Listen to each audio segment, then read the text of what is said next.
Municipal corporation school కింద collector గారు మాట్లాడుతూ ఉంటే దానిలో కిచెన్కి ఆధునికంగా మోడర్నైజ్ చేయాలి, సదుపాయాలు లేవు, నవీకరణ చేయాల్సిన అవసరం ఉంది అంటే నా దృష్టికి తీసుకొచ్చారు. దానికి మన స్కూల్కి సంబంధించి, మన కడప మున్సిపల్ కార్పొరేషన్ స్కూల్కి సంబంధించి ఆ నిధుల్ని ఎంత ఖర్చు అయితే అంత నేను నా ట్రస్ట్ నుంచి మన స్కూల్కి, మన కడప మున్సిపల్ కార్పొరేషన్ ఈ కిచెన్ ఆధునీకరణకి నేను డబ్బులు అందజేస్తాను. అది మీరు ఎంత అంటే.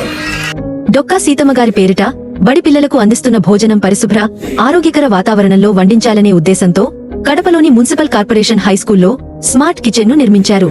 గత ఏడాది ఆ పాఠశాలలో నిర్వహించిన మెగా పేరెంట్ టీచర్స్ సమావేశానికి వెళ్లినప్పుడు జిల్లా కలెక్టర్ స్మార్ట్ కిచెన్ ఆలోచన చెప్పారు. ఇందుకు అవసరమైన ఆర్థిక సహకారం, వ్యక్తిగత నిధుల నుంచి స్మార్ట్ కిచెన్ నిర్మించారు. ఇప్పుడు కడప మున్సిపల్ కార్పొరేషన్ హైస్కూల్లో స్మార్ట్ కిచెన్ సిద్ధమైంది.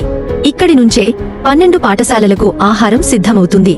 న్యూట్రిషియన్ల సలహాలు పాటిస్తూ పోషక విలువలతో రుచికరమైన ఆహారాన్ని వండి వార్చే కుక్స్, సహాయకులు ఇక్కడ ఉన్నారు. ఈ కిచెన్ ఖచ్చితంగా అందరికీ ఆదర్శంగా నిలుస్తుంది. సొంత నిధులతో స్మార్ట్ కిచెన్ నిర్మించిన పవన్ కళ్యాణ్ గారికి రాష్ట్రమంతటా ధన్యవాదాలు తెలిపారు.